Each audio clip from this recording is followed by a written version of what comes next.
बिस्मिल्लाहिर्रहमानिर्रहीम, अस्सलाम वालेकुम। मैं समी इब्राहिम हूँ और मेरे साथ हैं फ़खर रहमान साहब, सदीक जान साहब, जुल्करनैन इकबाल साहब। बड़ा अहम दिन था आज भी पाकिस्तान की अदालती तारीख़ में। साइफ़र केस में इमरान खान साहब की जो ज़मानत है वो मुस्तरद हुई और जो उन्होंने ट्रायल के से अखराज की अपील की थी वो भी मुस्तरद हुई। क्यों फ़ैसला महफूज किया गया, इतनी ताख़ीर की गई, इस पर बात करेंगे। सुप्रीम जुडिशल काउंसिल का भी बड़ा अहम इजलास हुआ और उसमें जस्टिस मुज़ाहिर नकवी को शो काज नोटिस दिया गया कि 2 हफ्तों के अंदर अंदर आप अपनी पोजीशन वाज़े करें। ये बड़े अहम मौज़ूआत हैं, तो मैं सबसे पहले ज़ुल्करनैन की तरफ जाता हूँ। सुप्रीम कोर्ट के मामलात पर बड़ी गहरी नज़र है इनकी। आप तो कह रहे थे, या मतलब आप नहीं, चले बहुत सारे लोगों का ये ख्याल था कि ये जो इजलास हो रहा है शायद ये जस्टिस रिटायर्ड जावेद इकबाल के लिए है। तब भी कुछ लोगों की ये राय थी कि नहीं, ये जावेद इकबाल बहाना, मुज़ाहिर नकवी निशाना। देखिए समीर साहब, ये बात बिल्कुल दुरुस्त है क्योंकि जो जावेद इकबाल बहाना थे उनके जो रेफरेंस है वो नाकाबिल समाअत करार दे के खारिज कर दिए गए हैं आज। और कहा यह गया है कि क्योंकि 2022 में ये तरमीम के बाद फोरम दिया गया कि इंक्वायरी सुप्रीम जुडिशल काउंसिल करेगी और जो केसेस उनके खिलाफ आए थे सर से पाँव तक वाली वीडियो और दूसरे तीसरे वो 2019 के हैं, इसलिए ये केसेस नाकाबिल समाअत हैं। 2022 के बाद जो आएगा उसकी इंक्वायरी हम कर सकते हैं। फिर मैटर टेकअप हुआ नकवी साहब का, बड़ी डिटेल इसके ऊपर डिस्कशन हुई। सरदार तारिक साहब ने जो अपनी रिपोर्ट लिख के दी थी वो बुरी जायज़ा लेने के बाद, जिसमें उन्होंने केस को काबिल समाअत करार दिया था और कहा था कि इस पर इंक्वायरी की जानी चाहिए। हालांकि उनके डिक्लेयर्ड असासे थे, बहरहाल उनका मौक़िफ़ था इसके ऊपर। फिर वो सरदार तारिक साहब के नहीं डिक्लेयर थे इनके, नकवी साहब में उस तरफ आ रहा हूँ। सरदार तारिक नकवी साहब के डिक्लेयर्ड असासे थे, तो डिस्प्यूट है वो तो बेचारे। हाँ, वो मैं समझ तो उस तरफ आ रहा हूँ तफसील से। तो वो फिर उसके ऊपर काफ़ी सैर हासिल गुफ्तगू हुई। उसके बाद वोटिंग का अमल हुआ, उसमें जस्टिस एजाजुल एहसन और जस्टिस अमीर भट्टी ने जस्टिस मुज़ाहिर नकवी के खिलाफ इंक्वायरी के खिलाफ वोट दिया और कहा कि ये केस नहीं बनता। अगर मैक्सिमम को केस बनता है कि जी कोई शो नहीं की आमदन या कोई टैक्स का मामला बनता है तो वो FPR मुतलका फोरम उसको देखेगा। सुप्रीम जुडिशल काउंसिल जब तक मुतलका फोरम कोई फैसला ना कर ले अपने तौर पर फंडिंग नहीं दे सकती इस मामले के ऊपर। तो हम क्योंकि जैसे पहले ही हम आपको पता है अरसे से कह रहे थे कि मुज़ाहिर नकवी साहब निशाने के ऊपर हैं, क्योंकि जब नवाज शरीफ साहब ये PDM की गवर्नमेंट आई, इन्होंने धड़ाधड़ एक ही खुद जिन मिनिस्टरों के नाम ECL में तो उन्होंने खुद वोटिंग करा के तो ECL से अपने नाम निकलवाए। वो लेटर इन्होंने लिखा था बंदयाल साहब को, उस पर 100 मोटा हुआ, 5 रुपये बेंच बना। इन्होंने शरीफ खानदान के खिलाफ दर्जनों फैसले दिए हुए थे, तो वो सारे का रिएक्शन आना था क्योंकि अब एक सीरीज़ ऑफ इवेंट्स चल रही है। जो मुतालबा नवाज शरीफ साहब करते हैं या जो मुश्किल उनके रास्ते में आती है सुप्रीम कोर्ट उसको क्लियर करती है। उसी हवाले से ये भी एक उनके रास्ते में एक बहुत बड़ा रोड़ा थे जिनको साइड पे हटाने की कोशिश की जा रही है और नकवी साहब को शो कॉज नोटिस जारी करके 10 नवंबर तक उनसे जवाब मांगा गया है। अब इसमें बड़ी दिलचस्प बात यह है, आपको याद होगा समीर साहब, आपका प्रोग्राम बोल TV पे जब चलता था तज्जिया, उसमें मैंने एंड में प्रोग्राम के आखिर में एक जुमला बोला था कि जस्टिस मुज़ाहिर नकवी के डिक्लेयर्ड असासों का केस वो लोग सुनेंगे जिनके अपने अनडिक्लेयर्ड हैं। बिल्कुल। अब एक काजी साहब ने भी अपने मनी ट्रेल नहीं दी थी, जिस अकाउंट से पैसे बाहर गए थे, उस सवाल का जवाब जो 3 उनसे पूछे गए थे ड्यूरिंग केस, आया ही नहीं जवाब। उन्होंने जवाब ही नहीं दिया। उन्होंने कहा जी मैं जवाब नहीं देना चाहता इसका। लेकिन क्योंकि वो सुप्रीम कोर्ट उनके साथ इन लाइन हो गई और फैसला देने वाले 2 जज अपने फैसले से जैसे भी हुई, फैसला देने वाले 2 जज फिर गए और उन्होंने इनको क्लीन चिट दे दी गई। ये आप बेहतर बता सकते हैं। और फिर आपकी ज़्यादा दोस्ती है और फिर उसके बाद क्या कहते हैं, सरदार तारिक साहब को FPR ने 2 करोड़ 40 लाख रुपए सदायत इनकम के सोर्स ना बताने पे बार बार नोटिस किए और बिला आखिर तकरीबन 90 लाख रुपए के करीब जुर्माना उन्हें किया गया, जो उन्होंने गुज़श्ता साल नवंबर तक अदा करना था। गालिबन इसके खिलाफ उन्होंने अपील मैंने सुना है कि की हुई है, लेकिन एक ये भी उनके अपने सामने आई होगी। नहीं वो तो FPR ट्रिब्यूनल में जाती है। वैसे तो यही हो रहा है, वो बाद में सामने अपीलें नहीं तो आज जो उन्होंने किया इसके बाद तो वो अपील तो फिर एक्सेप्ट हो जाएंगी उनकी, वो उनकी हो या ना हो। लेकिन चीज़ ये है कि आप जब किसी के ऊपर उंगली उठा रहे हैं तो first of all you have to be neat and clean. मुझे ये बताएं, आपको मुज़ाहिर अली नकवी साहब बचते नजर आ रहे हैं? मुझे लगता है कि बिल्कुल तय हो चुका है कि उनको निकाला मुज़ाहिर नकवी साहब अब इस 10 तारीख से पहले पिटीशन करेंगे। ये नोटिस जब उनको रिसीव होगा वो इसको चैलेंज करेंगे। इसके ऊपर जस्टिस मंसूर अली शाह की सरबराही में एक बेंच बनेगा और बेंच शायद 5 रुकनी हो, जो इस मामले को देखेगा और वो अक्सरियत से फैसला करेगा कि जी पहले मुतल्लिका फोरम को फैसला करने देना कि यही फोरम, यही जो जजेस होंगे जो बेंच में आएंगे, ये पहले टप रहे थे कि निजी जुडिशल काउंसिल ना करे, हम ही डिसाइड करके रेफरेंस को कलअदम करार देंगे। तो ये रिजल्ट नहीं जी, वो अब नहीं टपेंगे जी। सदीक जान साहब, पहली बात तो समी साहब ये है कि ये जो ओहदे हैं ना, अब सुप्रीम कोर्ट के जज की क्या वक़्त रह गई है वो हमने देख लिया है। तो मैं ये समझता हूँ कि मज़ाहिर अली अकबर नकवी साहब जिन असूलों पर खड़े थे वो उन असूलों पर खड़े रहने की पादाश में और उस जुर्म की पादाश में अगर उनसे ये ओहदा ले लिया जाता है और उनको हटा दिया जाता है सुप्रीम कोर्ट से, तो तारीख़ में कम अज़ कम वो हमेशा ज़िंदा रहेंगे, वो सुरखरू रहेंगे, वो आवाम की अदालत में सुरखरू रहेंगे। बाकी इस वक्त जो बैठे हुए हैं, जो ओहदों पर बैठे हुए हैं, उनकी आप देख लें कितनी इज़्ज़त है। तो इसलिए ये एक तो चीज़ मैटर नहीं करती। अल्लाह ताला ने जो उनको इज़्ज़त दिया है, जो मकाम दिया है, जो मर्तबा दिया है, उनके लोगों के अंदर जो इज़्ज़त और एहतराम है वो ज़्यादा मैटर करती है, ये ओहदे मैटर नहीं करते उनके लिए। दूसरी बात यह है कि मज़ाहिर अली अकबर नकवी साहब, क्योंकि उनका सबसे बड़ा जुर्म मैं आपको बताऊँ तो जो जस्टिस बाक़िर नचवी कमीशन की रिपोर्ट थी मॉडल टाउन वाली, उसको पब्लिक करने का हुक्म वो मज़ाहिर अली अकबर नकवी साहब ने। लेकिन बाक़िर अली नजवी साहब तो आजकल आपको पता है वो ज़ाहिर है वो वो सारे मामला चले गए। खैर अच्छा, अब मामला ये है कि दूसरा फिर मज़ाहिर अली अकबर नकवी साहब का जो अभी जो ताज़ा तरीन उनके 2-3 जराइम है ना, उनमें से एक उनका जुर्म यह है कि जब PDM की हुकूमत आई और इन्होंने आके अपने लोगों के नाम इस से निकाले, इन्होंने कवानीन में तब्दीलियाँ की, इन्होंने नैब में तब्दीलियाँ की, इन्होंने FIA में तब्दीलियाँ की, प्रोसिक्यूटर भी अपना और जो दूसरी तरफ से वकील है वो भी अपना सारा अपना वो किया। तो उन्होंने एक नोट लिखा था और उस नोट पे उमरता बंदयाल साहब ने एक सुमोटो लिया था। एक उनका ये जुर्म था। दूसरा उन्होंने कहा था कि 90 दिन में इलेक्शन ना करवाने का जो एक आइन की रिक्वायरमेंट है उससे आइन पामाल हुआ है बाद नज़र में और इस पे सुमोटो होना चाहिए, वो उन्होंने लिखा था, वो सुमोटो हुआ। अभी एक लेटेस्ट उन्होंने मिलिट्री कोर्सल जजमेंट दी। तो देखें इस वक्त हमें ये नजर आ रहा है तो बहुत ज़्यादा है, फिर बचत कैसे हो? देखें इस वक्त मसला क्या है, इस वक्त हर वो चीज़ जो मियाँ साहब ज़बान से निकालेंगे वो पूरी होगी। देखें काजी फाइज ईसा साहब ने अभी तक 3-4 काम कौन से किए हैं पिछले 1 माह में, जब से उन्होंने ओहदा संभाला है उसके बाद से अब तक 4-5 चीज़ें क्या की हैं।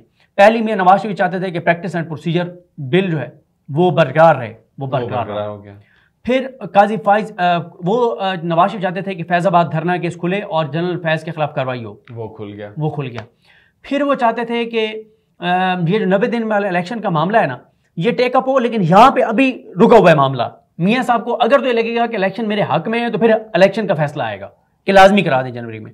अगर मियाँ साहब को लगेगा कि नहीं, अभी मियाँ साहब कश्मकश में हैं कि चीज़ें हो गई हैं, अपीलें डिसाइड हो गई हैं, मेरे कागजात नामजदगी जमा हो सकते नहीं हो सकते, अगर मियाँ साहब चाहेंगे कि आगे जाएं तो फिर इलेक्शन आगे जाएंगे। ये आप ना छोड़ दें कि 90 दिन में वो जो इलेक्शन वाला केस है उसमें यह फैसला आएगा कि 28 जनवरी को लाजमी करवाने हैं, वो फैसला नहीं आएगा, फैसला कुछ और आएगा।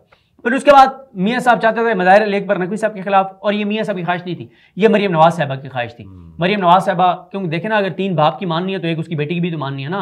अगर एक ने वज़ीर आज़म बनना है तो दूसरे ने वज़ीर आला पंजाब बनना है भाई, ठीक है, तो इसलिए उनकी भी तो इंपॉर्टेंस है ना।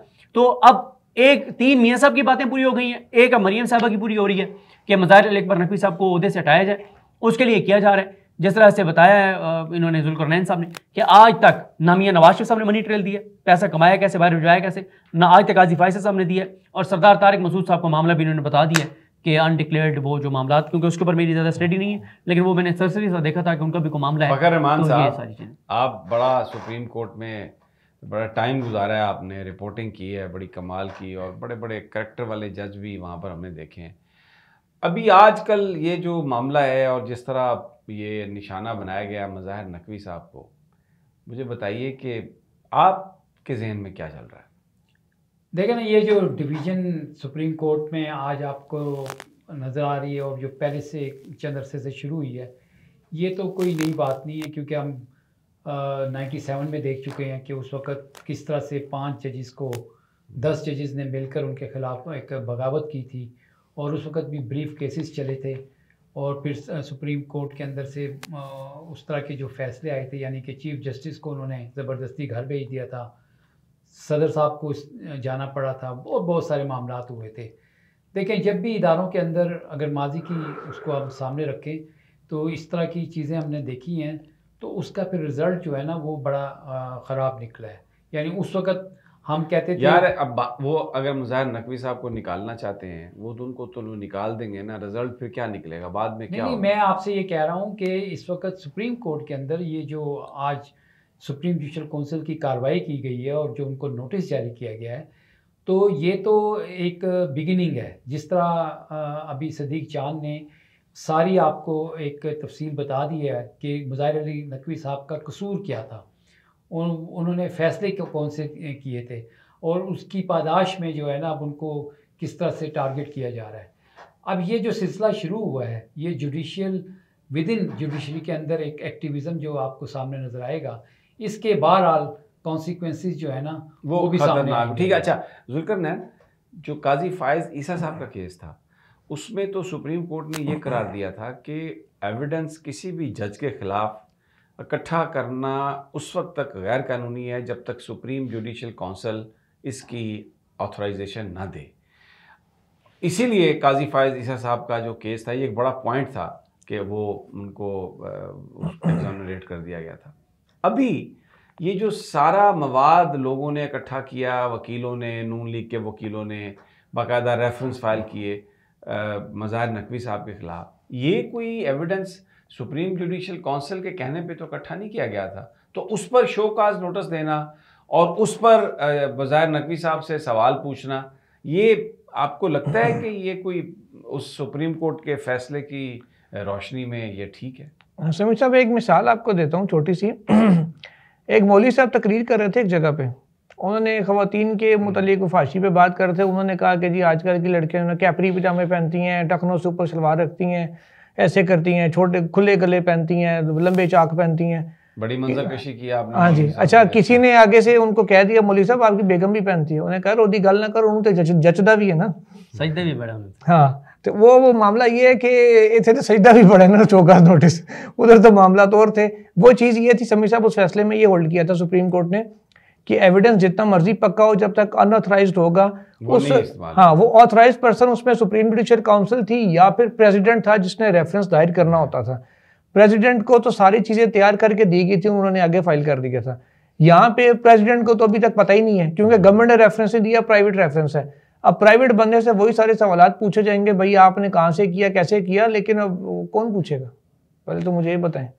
जो पूछेंगे वो इख्तलाफ में होंगे, अक़लियत में होंगे, तो बस ये सिर्फ इंतकामी कार्रवाई पूछा अनपूछा हो जाएगा, उसके अलावा कुछ नहीं होगा। ये इसी तरह से और ये जिस तरह दूसरी बेइंसाफियाँ हो रही हैं ये भी इसी तरह होता रहेगा और मुआशरा देखता रहेगा। बस ये बेसिकली सर वो इस पे नकवी साहब ने एक दफ़ा एक जुमला बोला था, मेरी उनसे जब बात हो रही थी, उन्होंने कहा था यार कोशिश करेंगे, ऑप्शंस क्या क्या हैं, उसको नोटिस को चैलेंज करना है, क्या करना है, और सारे ऑप्शंस देखेंगे। ये काफ़ी पुरानी बात मैं कर रहा हूँ, जब ये नया नया उनके खिलाफ मास खुलना शुरू हुआ था तो उन्होंने कहा था बाकी जो कुछ ना हुआ तो फिर man proposes and God disposes, ठीक हो गया। अच्छा सदीक जान साहब, आज एक और रिपोर्ट हुकूमत ने पेश की है कि जी हमने फैक्ट फाइंडिंग कमेटी बना दी है। 2019 में जो फैज़ाबाद धरना हुआ था उसके ज़िम्मेदारान का पता लगाने के लिए उसमें एडिशनल सेक्रेटरी दाखिला, एडिशनल सेक्रेटरी दिफा और एक ISI के डायरेक्टर उनको बनाया गया। 26 तारीख को वो अपना पहला इजलास भी कमेटी कर चुकी है, 1 दिसंबर तक रिपोर्ट वो देगी। अब उसके जो मैं TOR पढ़ रहा था उसमें एविडेंस इकट्ठा करना, लोगों से गवाही लेना, तो ये जो कमेटी है ये लेगी गवाही जनरल बाजवा की और फैज़ हमीद साहब की, इसी तरह उस वक्त के वज़ीर आज़म की, पुलिस के सरबराह की, और जो एडमिनिस्ट्रेशन में जो लोग थे, चाहे वो सिविल में थे चाहे अस्करी में थे। फिर ये बड़ा गंभीर मामला है, तो बहुत सारे लोग उनमें सर्विंग है अभी, तो उनसे ये कमेटी बात करेगी। फिर देखिए ये अब यकम को है, 2 को है सब ये केस धरने वाला, यकम को, अच्छा ये बहरहाल यकम 2 को 3 को यकम को है, 2 को इलेक्शन वाला, 2 को इलेक्शन वाला, यकम वाला है। तो ये समीर साहब अब उस दिन पता चलेगा, क्योंकि ये अब काजी साहब के ऊपर है कि काजी साहब, क्योंकि अभी तक तो जो चीज़ें सामने आ रही हैं वो अगर सिर्फ फैज़ साहब का मामला है और अगर उनको यकीन दहानी करा दी जाती है, बाजवा साहब का भी तो है ना, क्योंकि जो मुआहदा लिखा हुआ उस पर तो बाजवा साहब का नाम है। देखिए मेरा ख्याल है, और दूसरा ये कि ISI की जो रिपोर्ट है जिसकी बेस के ऊपर ये फैसला आया था, उसमें लिखा हुआ है कि प्राइम मिनिस्टर यूसुफ जो है शाहिद खान अब्बासी, उनकी ज़ेर सदारत इजलास हुआ था, वज़ीर आज़म की ज़ेर सदारत इजलास हुआ, उनके कहने पर हुआ सब हाँ जी, कुछ। और तो वो मीटिंग मिनट्स, ये इसमें इल्लीगल क्या चीज़ है? मुझे मीटिंग मिनट्स उसमें है। मीटिंग मिनट्स में ये वाज़ेह लिखा हुआ है कि उन्होंने आर्मी चीफ को कहा, प्राइम मिनिस्टर ने, कि जी हमसे तो नहीं मामला संभल रहा, आप काइंडली इंटरवीन करें। उन्होंने फिर उस वक्त के डीजीसी। अच्छा यहाँ पर रुक जाए जरा। हाँ। अब आप में से कोई भी मुझे जवाब दे दे, जब प्राइम मिनिस्टर की दरखास्त पर ये सब कुछ हुआ है तो क्या आर्मी चीफ उस वक्त प्राइम मिनिस्टर की बात को ना मानते? सदीक जान, मानना था, लेकिन अब देखे ना इस वक्त आइन कानून कायदे ज़ाब्ते असूल के मुताबिक तो फैसला नहीं हो रहे ना, इस वक्त ये उस वक्त भी बात सामने आई थी। और चीफ एग्जीक्यूटिव का जो ऑर्डर था उसको जब वो ऑर्डर कर रहा है कि जाएं आप जाके ये मामला सुलझाएं, तो क्योंकि एक तरफ सुप्रीम कोर्ट जो थी वो उसमें मामला आ गया था, लोगों को तकलीफ हो रही थी, रास्ता बंद था, तो हुकूमत जो थी, जो सिविलियन हुकूमत थी, वो हाथ खड़े कर चुकी थी। और फिर बाद में सूरत हाल को पोलिटिसाइज़ करने की कोशिश की गई और असल कहानी जो है इस फैज़ाबाद के पीछे जो है ना वो फिर बाद में वही बनती है जो बाद में एक रेफरेंस हुआ और फिर अभी जो कुछ हो रहा है। मैं आपको ये बता दूं कि ये जिस तरह के मुकदमात और जिस तरह की चीज़ें इस वक्त आ रही हैं और जो मुल्क की एक सबसे बड़ी जमात है पाकिस्तान तहरीक इंसाफ, उनके साथ भी जो कुछ हो रहा है ये वो कर लेते हैं बात। लेकिन अभी आपको ये लगता है कि ये अब बहरहाल बड़ा ये क्या तारीख है? एक छोटी सी चीज़ बताऊं जी, थोड़ी सी केस से रिलेटेड है। शौकत अली सिद्दीकी साहब इस्लामाबाद हाई कोर्ट में बतौर जज ये केस सुन रहे थे, काजी फाइज़ साहब सुप्रीम कोर्ट में सुन रहे थे, मुशीर आलम साथ थे, बेंच के हेड थे। काजी साहब ने एक ऑर्डर लिखा था उसमें जिसपे मुशीर साहब के दस्तखत थे। उस ऑर्डर के अंदर ये बात लिखी गई थी कि जी हमें बताया गया कि 1500 से 2000 के करीब लोग हैं, तो अगर 6-7 हज़ार 10 हज़ार की नफरी वहाँ मौजूद है, इनको लगाया जाए तो ये सिर्फ लाठीचार्ज और शेलिंग से जो है ना उनको भगा सकते हैं, किसी और चीज़ की जरूरत ही नहीं है। और इन ऑर्डर्स के ऊपर इम्प्लीमेंट करते हुए इस्लामाबाद इंतजामिया ने ऑपरेशन शुरू किया जो पूरे मुल्क में फिर आग फैल गई थी और अब उसकी जिम्मेदारी लेने को बेंच तैयार नहीं है, उल्टा कह रहा है कि जी बाहरों दसो केड़ा की। आपने इलेक्शन कमीशन का जो करेक्टर सर्टिफिकेट TLP को दिया गया है वो नहीं देखा आपने? हाँ जी बिल्कुल, जो उनके जमात नहीं है, दहशतगर्दी में मुलव्वस नहीं है। चले ठीक है। अच्छा अब ये बताइए कि साइफर केस में सदीक जान साहब, आज तो आमिर फारूक साहब ने लिखा प्राइमा फेशी जुर्म हुआ है, तो इसका मतलब तो ये है कि जजमेंट तो आ गई, फैसला आ गया। ट्रायल कोर्ट अब क्या करेगा? अब वो फॉर्मेलिटी है। उसकी रीज़न ये है कि जैसे आसिफ सैयद खोसा साहब की एक जजमेंट बहुत मशहूर है, उसे 2020 जजमेंट कहा जाता है और कुछ जो बाहर के ममालिक हैं उनकी अदालतों ने भी इस फैसले को कोट किया हुआ है अपनी जूरिस्प्रूडेंस को डेवलप करने के लिए और स्ट्रेंथन करने के लिए, जिसमें आसिफ सैयद खोसा साहब ने कहा था कि जो बेल की जजमेंट होती है वो शॉर्ट जजमेंट होनी चाहिए और मैरिज डिस्कस ना हो और वो बहुत शॉर्ट होनी चाहिए, उसमें आप मैरिज को बिल्कुल टच ना करें। अगर मैरिज को टच कर देंगे फिर तो ट्रायल नीचे इफेक्ट होगा। तो आमिर फारूक साहब ने अपनी जजमेंट में कह दिया, तो वो डिटेल जजमेंट है, मैरिज को डिस्कस करके उन्होंने कह दिया हुआ है कि इमरान खान पर जुर्म साबित होता है और इमरान खान मुजरिम है और अब तो नीचे फॉर्मेलिटी है, फॉर्मेलिटी पूरी करके। और अब ये होगा कि इस जजमेंट के बाद आप देखिएगा FIA क्या करेगी, उनके अगर 26 या 28 गवाह हैं उनमें से 8-10 वो गवाह वो करेंगे, बाकी सबको ड्रॉप कर देंगे क्योंकि फैसला तो ऑलरेडी आ गया। अगले 5-7 दिनों के अंदर अंदर फैसला लेने की कोशिश करेंगे। बिल्कुल ऐसे। और जब तक ICA फाइल होगी इंट्रा कोर्ट, इसके खिलाफ ICA या सुप्रीम कोर्ट में अपील आएगी लगेगी तब तक मेरा लौट चुका होगा। लेकिन एक बात यहाँ पे आप जरूर मलूज़े खातिर रखें कि इमरान खान ने पहले दिन से जो chief justice Islamabad high court है उन पर अदम एतमाद का इजहार किया था, लेकिन उसकी कोई हैसियत नहीं है। नहीं, इस तरह की ये बायस साबित करता है और ये फिर इस बायस तो है, लेकिन मैं आपको बता रहा हूँ जो लोग फैसला करने वाले हैं उनके नजदीक इसकी कोई है। हाँ, निचली अदालत अगर इसको किसी भी सूरत पे इसको सामने रखकर कोई फैसला करेगी तो यकीनन वो सुप्रीम कोर्ट में आकर या हाई कोर्ट के किसी दूसरे बेंच के सामने जो है ना वो खत्म हो जाएगा। बहुत बहुत शुक्रिया। बहरहाल आपकी हंसी बहुत कुछ बता रही है। इजाज़त दीजिए, फिर इंशाल्लाह मुलाकात होगी आपसे। अल्लाह निगहबान।